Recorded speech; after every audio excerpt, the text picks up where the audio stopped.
Tunjangan DPR dengan nominal yang fantastis menuai hujan kritik masyarakat. Namun situasi semakin memanas karena jawaban DPR menghadapi kritik warga bukannya menenangkan, malah sebaliknya menimbulkan chaos di ruang publik. Lalu apa yang membuat DPR seakan bersikap anti kritik? Dua narasumber bergabung untuk kami diskusikan lagi soal ini. Ada anggota DPR periode 2014-2019 Zulfan Lindan dan analis politik dari Carta Politika Yunarto Wijaya. Selamat sore semuanya dengan Tifal di sini, apa kabar? Selamat sore, Ival, Bang Baik, Zulfan. terima kasih Apa sudah bergabung kabar, bersama Mas kami kali ini. Yunarto? Eh, saya mulai dari Pak Zulfan dulu deh kalau begitu. Pak Zulfan begini, karena kan ada realita sosial yang dihadapi makanya kemudian kritik ini mencuat. Tapi kemudian direspon oleh anggota DPR periode saat ini seolah-olah terkesan anti kritik. Seolah juga merasa sensitif dengan kritikan ini. Atas dinamika ini apa yang keliru, apa yang salah sebetulnya? Begini, kita kan tahu seharusnya saya ucapkan selamat dulu ke Mas Yunarto ini. Kenapa tuh? Dan kepada kawan-kawan Kompas TV ya. Oke. Kita mengharapkan kan parlemen ini punya kualitas, kan gitu. Sehingga mereka tidak reaktif merespon apa-apa yang berkembang di tengah-tengah masyarakat, baik tindakan ataupun pikiran-pikiran yang muncul di tengah-tengah masyarakat. Tetapi kan sekarang banyak anggota DPR ini yang terpilih ini kan karbitan. Dari mana Ini tolak ukurnya bilang persoalannya. karbitan, Bang? Ya? Dari mana tolak ukurnya dibilang karbitan itu? Lah itu reaksi seperti Sahroni itu kan karbitan itu. Ya, masa bilang masyarakat tolol, bodoh. Ini karbitan, kalau dia bukan karbitan, pasti dia lebih merenung dulu, berpikir dulu, gua ini kan wakil rakyat. Sebagai wakil rakyat, saya harus bisa menangkap aspirasi mereka. Saya harus bisa menjawab persoalan-persoalan yang mereka hadapi. Ya kan, jangan reaktif seperti itu. Anggota DPR itu kan harus aktif, bukan reaktif, kan gitu. Bagaimana kalau seorang anggota DPR ini menanggapi secara reaktif seluruh apa yang dikritik oleh masyarakat terhadap DPR? Nah itu kan baru contoh satu aja, Sahroni. Banyak yang lain, misalnya situasi ekonomi kita, keuangan kita dalam keadaan sulit, buruh, guru semua dalam keadaan sulit, lalu kita menerima kenaikan gaji berjoget-joget. Ini kan gila udah ini. Bagaimana kita nggak bilang karbitan ya, mental-mental seperti ini. Saya belum lagi kalau bicara pengalaman saya selama 2 periode menjadi anggota DPR. Mungkin periode 99-2004 itu setelah reformasi itu memang beda ya dengan menjadi anggota DPR pada 2014-2019. Kondisinya itu lingkungannya berbeda sekali. Behavior anggota DPR juga beda sekali. Nah ini nanti akan saya jelaskan. Oke. Ya. Biar Mas Yunarto dulu lah bicara. Oke. Kalau Mas Yunarto, karena kan sangkut pautnya jadi akhirnya kan begini. Kalau dibilang kan, saya ngutip pernyataannya Pak Zulfan tadi, ada istilah karbitan itu tadi. Jadi kan ada pertanyaan kualitas SDM yang terpilih menjadi anggota Dewan sekarang jadi pertanyaan. Kalau Anda punya kacamatanya gimana, Mas Soto? Gini Mas Tifal, dari awal saya misalnya diundang TV, media berbicara mengenai DPR memang selalu dalam framing yang negatif. Artinya kalau kita bicara tanpa kondisi aktual pun, riset atau survei, misalnya ketika ditanyakan mengenai kepercayaan publik dan kepuasan publik terhadap semua lembaga negara, DPR itu selalu dalam posisi paling buncit.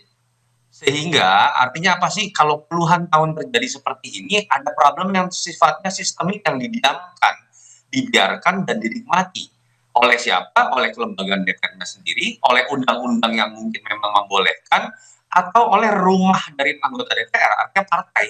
Memang mendiamkan saja bahwa kemudian kepercayaan publik terhadap lembaga negara tetap dalam posisi yang buruk terhadap mereka.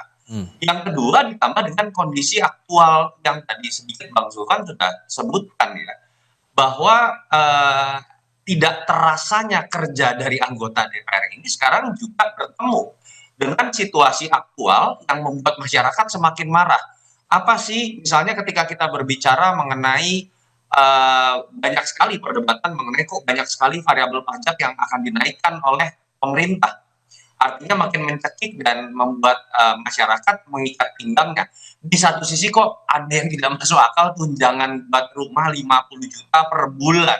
rumah seperti apa, dan ketika coba dijelaskan dalam sebuah komunikasi oleh pimpinan DPR, terjadi keluar sebuah kalimat yang memperlihatkan mereka pun nggak ngerti, mereka nggak punya basis argumentasi yang kuat, dan mereka hanya menerima. Di sisi lain kita juga kemudian mengetahui bahwa situasi ekonomi Indonesia sedang tidak baik-baik saja ketika banyak kebijakan pemerintah yang sifatnya kontroversial. Kenapa kemudian amarahnya dialamatkan kepada DPR?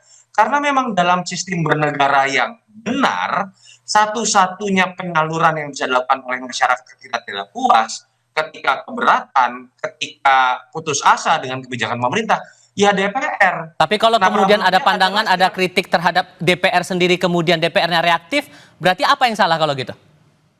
ya ini sebenarnya menunjukkan ya, anggota DPR memang nggak takut sama masyarakat. Kalau kita lihat misalnya bagaimana positioning seorang anggota DPR, memang ada masalah, ada problem yang mendasar, Mas Tifal. Pertama, kalau kita lihat DPR ini takutnya hanya kepada ketua umum. Kenapa? Yang bisa merecall, mengganti mereka kapanpun lewat PAW, itu adalah DPP partainya. Notabene adalah keinginan subjektif dari ketua umumnya. Masyarakat tidak punya saluran untuk kemudian bisa mempertanyakan pertanggungjawaban kinerja dari DPR. Ini juga problem sistemik, Mas Tifal ya. Hanya di Indonesia yang menganut sistem presidensial, tetapi partai itu bisa merecall anggotanya kapanpun sekehendak hati dari partai. Di Amerika Serikat itu dilindungi oleh undang-undang dan konstitusi, tidak bisa. Di Filipina itu tidak bisa dilakukan kecuali terjadi pelanggaran berat. Di Indonesia kita tahu kapanpun mereka bisa diganti. Itu yang menyebabkan masyarakat itu ditempatkan oleh anggota DPR hanya ketika mereka berkampanye 5 tahun sekali. Ketika reses dilakukan pun, itu bukan dalam konteks mempertanggungjawabkan apa yang dikerjakan, enggak, mereka bagi-bagi. Nah, sorry, saya tahan dulu di situ, Mas Toto. Bersama dengan kementerian, masyarakat hanya dilihat sebagai objek. Dalam konteks itulah, menurut saya memang selain kita harus memberikan penilaian dan kritik yang keras terhadap anggota-anggota DPR secara pribadi sesuai dengan kerjanya, tapi kita juga harus berani membongkar aturan dan sistem, termasuk kita kritik partai dengan bagaimana hal-hal yang sistemik seperti ini dibiarkan terlalu lama. Dengan fakta seperti itu, Pak Zuldan, muncullah semacam candaan di netizen, kalau perlu bikin KPI barulah untuk jadi anggota DPR harus lulus minimal S2, kemudian TOEFL 500. Perlu KPI khusus lagi nggak nih kalau melihat faktanya untuk sekarang aja sudah seperti ini? Halo? Ya, Pak Zulfan. Ya, itu apa yang kata Mas Toto tadi, itu sudah pernah kita bicarakan agar anggota DPR itu mengenai kinerja itu dinilai oleh konstituennya. Gitu loh. Supaya konstituen itu bisa mengusulkan kepada pimpinan DPR atau lembaga tertentu yang dibentuk untuk melakukan PAW anggota DPR yang tidak bekerja, bukan karena ketua umum. Ketua umum kadang-kadang nggak mau tahu dengan kondisi anggotanya, masuk nggak masuk, ya tidak, artinya nggak bisa memantau keseluruhan karena laporan-laporan itu kan harus rutin dari praksi, dari macam-macam gitu. Kadang-kadang laporan-laporan itu nggak sampai. Atau kalau ketua umum memang happy dengan anggota itu, walaupun nggak bekerja, ya tetap ada dipertahankan. Nah, kalau gitu konkretnya menilai itu dari DPP harusnya dalam unsur penilaian yang kayak gimana, Bang? Biar juga terbuka juga ke publik begitu. Nah, udahlah, kita kan tahu anggota DPR yang terpilih tidak pernah datang waktu kampanye pun tidak pernah datang. Apalagi waktu dia sudah terpilih tidak pernah juga datang ke konstituennya. Mana pernah ditegur. Jadi proses awalnya ini memang ketua umum partai, pimpinan partai, elit partai ini memang sudah nggak benar gitu di dalam melakukan rekrutmen dan menentukan calon-calon anggota DPR, like and dislike. Itu persoalannya, tidak lagi dilihat ini orang berkualitas atau tidak, mampu bekerja atau tidak. Itu tidak pernah. Banyak sekali lah, saya pengalaman misalnya ya, waktu itu kita jalan ke Brazil, tugas ya kan dari DPR. Itu anggota DPR yang ngomong-ngomong tolol itu ikut bersama saya. Acara kita kan 5 hari, dia 1 hari udah pulang. Akhirnya saya sendiri menghadapi parlemen, menghadapi menteri pertanian ini. Itu dubesnya tak heran. Ini kok begini sih? Iya kan? Akhirnya saya Sampai pas itu waktu Natal saya terpaksa ikut Natal juga di Sao Paulo kan. Nah itu, jadi satu lagi pengalaman saya, itu bisa tanya sama Aulia Rahman, dubes kita di Ceko. Yang datang 20 orang. Ya kan? Kemudian hari pertama sudah tinggal 15, hari kedua tinggal 10. Hari berikutnya tinggal saya sendiri menghadapi berbagai hal, menghadapi pemerintah kinerja partner kita di luar negeri. Ya. Itu Bang Aulia tanya itu. Dubes Brazil bisa ditanya dan dubes-dubes lain bisa ditanya. Rata-rata begitulah kualitas anggota DPR, kunjungan kerja itu hanya hadir 2-3 hari, padahal seminggu dananya sudah diambil seminggu, 3 hari udah pulang. Sehingga poinnya adalah kalau Anda memberikan 2 contoh itu, terutama untuk soal gaya komunikasi antara anggota ke rakyat itu, benang merahnya apa kalau gitu? Ya harusnya kan pertama, tadi Mas Toto bilang mereka dapat anggota uang, kita kan dapat uang. Saya rasakan itu ketika saya anggota DPR dapat misalnya waktu reses, kita ada kunjungan daerah, ya, mengunjungi konstituen, kita dapat 200 juta misalnya. Kita komunikasi dengan dia, apa kekurangnya bangun jembatan, bukan disimpan uang itu masuk rekening kita.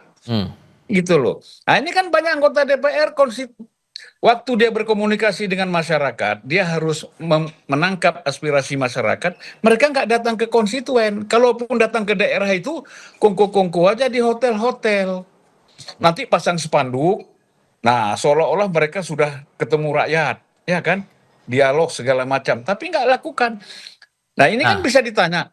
Kalau saya misalnya, oh Julvan itu juga nggak kerja, tanya aja sama konstituen saya selama saya jadi anggota DPR. Datang nggak? Oke. Ke kampung-kampung kita datang semua. Sehingga kan PR sekarang berarti kan ada di tataran partainya sekarang, Mas Toto. Pimpinan partainya bagaimana memastikan anggota-anggota dewan yang sudah dapat suara rakyat itu kemudian duduk di DPR bisa menjaga komunikasi publik dengan baik, menjadikan representasi publik itu benar-benar nyata. So kalau udah kayak gini kondisinya, sulit nggak untuk mengubah itu? Ini masalah pertama political will ya. Kita bicara perusahaan deh. Perusahaan ketika sudah jadi perusahaan terbuka saja, bukan perusahaan organisasi publik loh, perusahaan terbuka secara komersil. Dia harus melaporkan segala sesuatu dari operasional perusahaannya selama per 3 bulan atau per kuartal. Kenapa sih DPR nggak melakukan itu? Kenapa sih partai tidak melakukan itu misalnya? Mas Toto? Ya sinyal Mas Toto kayaknya iya. Kita coba perbaiki dulu komunikasi dengan Mas Toto. Sambil kita akan lanjutkan lagi diskusi terutama soal transparansi dan akuntabilitas untuk sisa masa periode DPR berikutnya. Kita diskusikan nanti ya. Kita lanjutkan lagi diskusinya usai jeda berikut ini.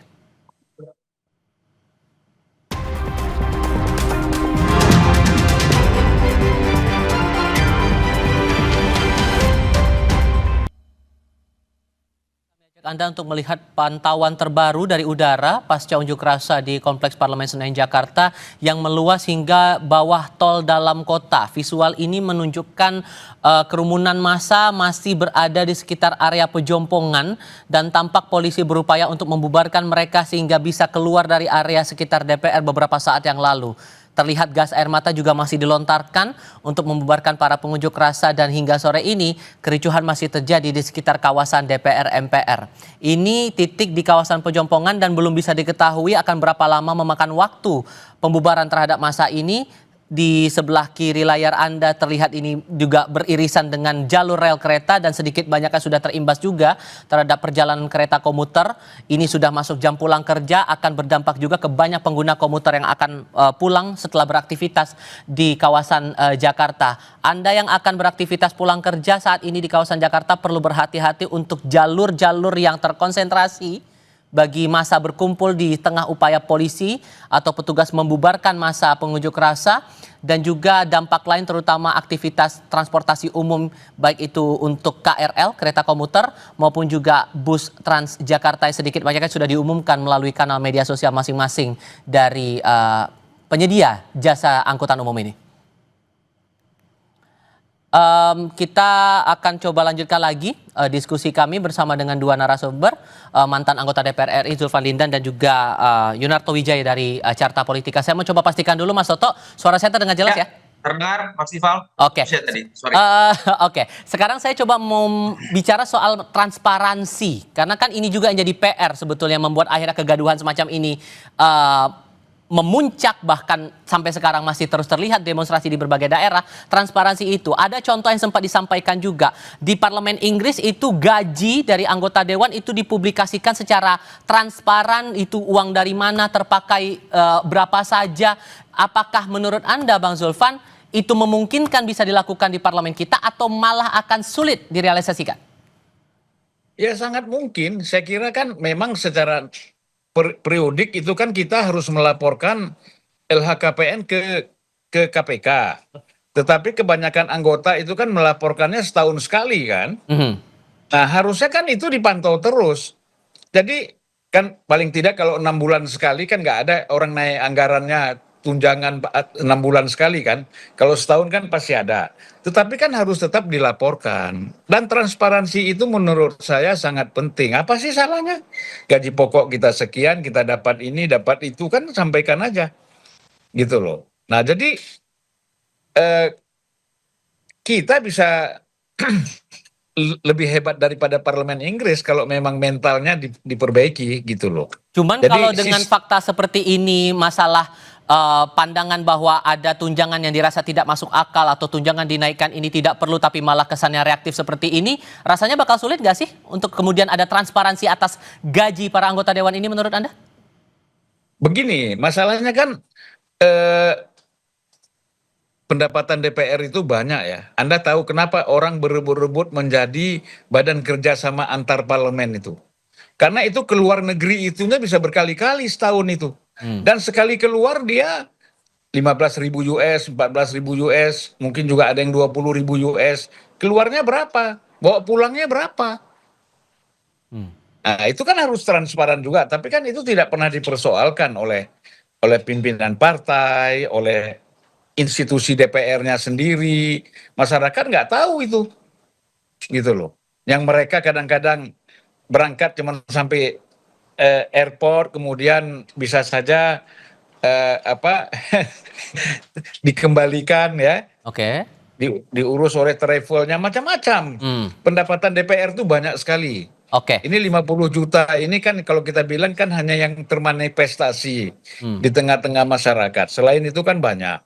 Nah jadi menurut saya sebenarnya begini, persoalan kenaikan tunjangan ini berkaitan dengan kesulitan ekonomi masyarakat sekarang. Kok tega gitu loh. Ya. Kok tega sekali. Ya kan? Masyarakat dikenakan pajak, beras mahal, semua mahal. Terus BPJS-nya juga dipersoalkan, mau ditingkatkan. Tetapi kalau ada gitu, anggota DPR yang harusnya kritis, mengkritisi apa-apa yang terjadi, yang dilakukan oleh eksekutif harus kan dikritisi, bukan mereka menikmati. oke, kalau begitu Mas Toto, ini kan PR-nya kesadaran untuk transparan dan akuntabel atas gaji dan kinerja yang sudah dilakukan selama ini. Masih bisa berharap kita dengan transparansi itu bisa segera terwujud dengan realitas sekarang seperti ini? Mas Tifal, kalau memang niat, partai tinggal kemudian bukan meminta, menginstruksikan setiap anggota DPR punya website pribadi yang diantaranya harus berisikan pertanggungjawaban kinerjanya, pertanggungjawaban ketika menggunakan dana reses. Hanya sedikit sekali anggota DPR yang memiliki website yang memiliki kualifikasi seperti itu. Yang terjadi katanya kan dunia digital. Kita tahu hampir semua DPR punya yang namanya akun sosial media, tapi sebagian di antara kita tahu pamer mobil mewah dan lain-lain lah, saya nggak usah sebut nama. Kalau itu diinstruksikan saja oleh DPP, saya pikir kan akhirnya masyarakat punya sebuah tools yang bisa kemudian mereka nilai, konstituen bisa punya tools untuk membuat mereka bisa menilai. Problemnya agak sulit kita berharap dari political will dari partai. Kelembagaan DPR sendiri kita tahu setiap tahunnya itu tidak pernah transparan seutuhnya, misalnya terhadap fungsi legislasi. Berapa banyak yang dari draft akademik, lalu kemudian risalah itu dibuka. Itu hampir tidak pernah memenuhi dari jumlah yang mereka sahkan. Termasuk kalau DPP kemudian misalnya bisa membuat laporan per 3 bulan, per kuartal layaknya perusahaan terbuka, bisa perlihatkan kan bagaimana kinerja anggota DPR dari hal yang paling kuantitatif deh. Absensi seperti apa, Dari situ aja kita udah sering mendengar kan, banyak yang sering bolos, tapi kemudian jadi terus-menerus karena tetap diberikan di nomor urut 1. Memang ini berawal dari sebuah political will yang menurut saya memang belum kelihatan niatan serius dari DPP. Dan mau tidak mau dalam kondisi seperti ini, protes-protes dari masyarakat akan terus muncul dan seperti yang kita lihat sekarang. Harus diingat bahwa setahun 6 hari yang lalu kita juga melihat DPR ini dikepung dalam konteks Indonesia darurat. Ketika kita tahu DPR ingin menggagalkan keputusan MK yang dianggap merupakan representasi suara rakyat terkait dengan pilkada dan pada akhirnya menjadi gagal. Tapi kan kita tidak mau terus-menerus terjadi situasi seperti ini. Yang terakhir saya berharap sekali lah, Pak Prabowo ini kan niatannya katakanlah sangat besar untuk kemudian membuat negara ini maju. Pak Prabowo jangan menambah kerusakan carut-marut dari tidak bekerjanya DPR dengan Anda membangun koalisi sebesar-besarnya, bahkan kalau bisa semua partai masuk dalam koalisinya. Karena ketika itu terjadi, fungsi pengawasan mati, fungsi anggaran mati, fungsi legislasi itu juga hanya akan nurut kepada apa yang diinginkan oleh pemerintah. Padahal dalam sistem presidensial, publik itu memilih 2 kali, memilih eksekutif atau presiden dan memilih legislatif supaya mereka berantem tanda kutip secara tata negara, sehingga ketika ada kebijakan yang dianggap tidak representatif, DPR bisa berfungsi. Ketika Pak Prabowo ingin merangkul semuanya menjadi bagian dari pemerintahannya dengan diversi menteri, pada titik inilah kita melihat DPR akhirnya menjadi hanya datang, diam, dan duduk. Satu pertanyaan terakhir untuk masing-masing. Karena kalau kembali lagi ke kontroversi cara jawab DPR hadapi kritik rakyat ini, kalau menurut Anda Pak Zulfan, perlukah ada semacam, ini tiba-tiba terpikir aja sih, karena kan ada beda jawaban yang dikeluarkan antara pimpinan dengan anggota kemarin itu. Dibilang penjelasan rincian tunjangan datang dari pimpinan, sementara anggota tidak tahu soal rincian tunjangan itu. Menurut Anda perlu nggak sih ada protokoler khusus, entah itu juru bicara khusus menjelaskan masalah soal tunjangan atau hal-hal fasilitas yang diberikan semacam ini? Karena ini kan sensitif juga isunya. Kembali lagi soal transparansi, ya kita kan kalau gitu saling salah menyalahkan. Itu kan semua pimpinan DPR kan mengkomunikasikan kepada praksi. Mereka sudah tahu lah, nggak mungkin mendadak tiba-tiba ada seperti itu. Semuanya sudah diinformasikan kepada anggota. Mana ada sistem administrasi kita tiba-tiba gitu kan nggak ada. Jadi begini Mas Toto ya. Saya berapa kali sebagai anggota DPR, saya berbeda dengan Pak Surya Paloh, dan saya berdebat sama dia. Ketika waktu itu mau bikin holding Pertamina, saya bilang saya tidak setuju. Bagaimana Pertamina jadi holding sementara PGN, perusahaan gas itu keuntungannya lebih besar. Baik. Nah, dia mungkin ditelepon nggak tahu saya oleh menteri atau oleh presiden, saya disuruh gini. Nggak bisa, saya bilang, saya lawan. Kalau abang pun menentang, saya lawan. Nggak ada urusan, saya bilang, mau PAW. Saya tegaskan gitu sama Pak Surya. Akhirnya dia bilang, ya udah, aku setuju dengan pikiran kau. Sehingga ini tergantung pada individu lagi menurut Anda ya Mas Toto? Iya. Tidak bisa hanya berapa banyak orang seperti Bang Zulfan. Dan kita tahu akhirnya mental juga begitu ya. Artinya kan sebenarnya ada beberapa hal yang memang ini tidak mudah kita bicarakan dalam waktu beberapa menit. Sistem recall menurut saya itu harus dihapus. Kita pernah menghapus sistem recall yang memberikan kewenangan penuh hanya kepada DPP partai untuk mengganti anggota DPR. Tahun 99, recall itu kemudian diganti. 2003 itu muncul kembali yang menyebabkan suasana psikologis dari anggota DPR. Dia nggak peduli sama masyarakatnya, dia takut sama ketua umumnya saja. Itu yang pertama. Yang kedua, ayo kalau memang ada niatan dari partai-partai supaya tidak kemudian terus-menerus dimusuhi, termasuk anggota DPR-nya, yuk dorong, keluarkan instruksi untuk membuat transparansi melalui kanal-kanal yang memang dalam dunia digital itu sangat mudah untuk diinstruksikan untuk dibuat oleh setiap anggota DPR. Prakteknya sampai sekarang itu tidak nyampe 10%. Mereka yang kemudian membuat pertanggungjawaban seperti ini yang bisa diakses oleh siapapun. Yang ketiga harus dimulai dari kelembagaan DPR-nya. Ketika kelembagaan DPR sendiri tidak pernah mentransparansikan dengan baik kerja-kerja legislasi, pengawasan, dan anggaran dari anggota-anggotanya, bagaimana mungkin kita berharap bahwa ada niatan dari individu seperti Mas Tifal tadi katakan untuk melakukan hal serupa. Oke. Saya kalau bisa setengah menit ingin menginformasikan. Oke. Jadi 2015 itu pernah diinstruksikan agar seluruh anggota DPR membuat laporan, baik dalam bentuk tulisan ataupun foto, kunjungan dia ketika reses. Kemana dia pergi. Itu dibuat laporan dengan lengkap. Dipublikasikan kemana harusnya itu? Hah? Dipublikasikan kemana itu harusnya? itu kan sebagai laporan kepada pimpinan partai, Ah. pimpinan fraksi, ya kan? Itu kan dilaporkan bahwa betul-betul anggota ini. Tapi walaupun banyak anggota yang protes, nggak setuju. Tapi saya nggak tahu sekarang itu masih ada atau tidak. Gitu. Alasannya waktu itu diprotes karena apa, Bang? Ya nggak disebut, ngapain gitu-gitu. Udah cukup lah kita, yang penting kan kita sudah reses, kita udah datang ya. Nggak bisa dong, harus ada dibuktikan fotonya di mana. Jangan fotonya cuman duduk di kafe satu, cuman ganti spanduk, anggotanya itu juga, spanduknya aja diganti. Kami menerima masyarakat ini, ya kan? Tapi tempatnya masih sama, spanduknya diganti. Kan kalau dia ada Baik. fotonya langsung datang ke sana kan jelas dia nyebrang sungai, dia masuk hutan, dia macam-macam. Kalau Oke. misalnya di daerah gitu ya, Sudah kami tangkap. Oke, sudah kami tangkap poinnya di situ. Bang Zulfan, Mas Toto, terima kasih banyak sudah berdiskusi dan berbagi pandangan Oke. bersama kami kali ini. Terima kasih Selamat Mas sore Rival, semuanya. Mas Sulfan. Ya.